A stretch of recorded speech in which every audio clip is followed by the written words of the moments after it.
ada satu pertanyaan sebelum kita mulai sesi tanya jawab, Ustadz. Dan ini menarik ya. Kalau tadi melihat pemaparan yang tadi Ustadz sampaikan, terkesan bahwa ketika orang berhijrah itu ada larangan-larangannya, Ustadz, atau ada hal-hal yang menjadi haram bagi dirinya. Yaitu kalau tadi Anda bisa ambil, kita dilarang kaya, kita dilarang mengharapkan jodoh, kita dilarang mengharapkan hal-hal yang lain selain surga Allah Subhanahu wa taala. Bagaimana dengan pernyataan ini? Iya, terima kasih Jazal. Semua tentang motif. Semua tentang motif. Yang jadi masalah adalah motif Anda tuh apa? Motif saya apa? Motif Fani jadi host tuh apa? Jadi motif saya ketika mengisi kajian di Rabu malam tuh apa sih? Motif Fani jadi host tuh apa? Motif antum datang tuh apa? Bukan dapat apa nggak dapat. Dan Allah jamin barang siapa yang motifnya akhirat dunia tuh dapat. Kan kita sudah sering dengar ustadz-ustadz kita bilang bahwa Nabi SAW bersabda, man kanatid dunya hammah, barang siapa yang dunia menjadi motifnya, dunia menjadi impiannya, dunia menjadi cita-citanya, farraqallahu syamlah, maka Allah akan buat urusannya berantakan dah, nggak ada yang kelar, selesai sini berantakan sini.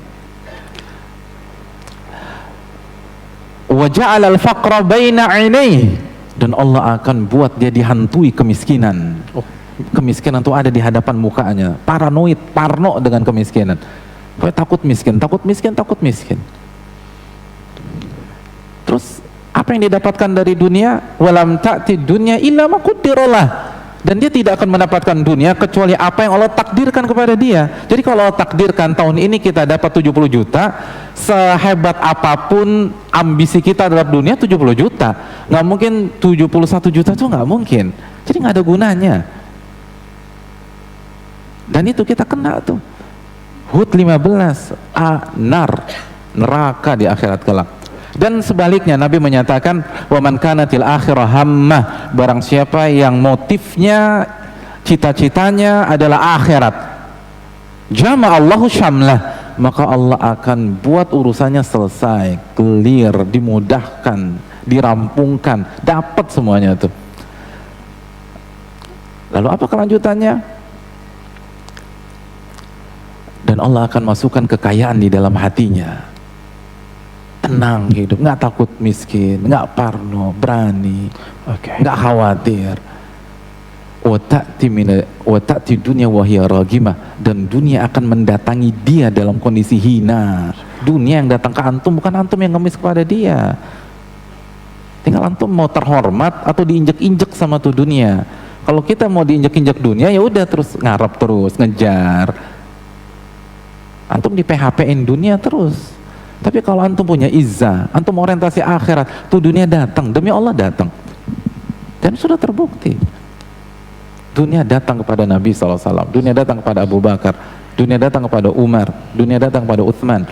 Semua yang kita bicarakan bukan dapat atau nggak dapat dunia, bukan boleh apa tidak boleh dunia. Kita tahu Abu Bakar kaya, Uthman kaya, Umar kaya, Abdurrahman bin Auf kaya. Kita naik satu tingkat lagi di level para nabi. Nabi Sulaiman kaya, Nabi Yusuf gubernur, Nabi Daud kaya. Intinya bukan kaya atau miskin, tapi motif Anda apa ketika hidup? Motif Anda apa ketika hijrah? Motif Anda apa ketika taubat kepada Allah Subhanahu wa taala? Datang ke pengajian, niatnya akhirat atau mencari dunia? Ini yang jadi masalah. Dunia terlalu murah, makanya Nabi tidak kasih ke Ansor.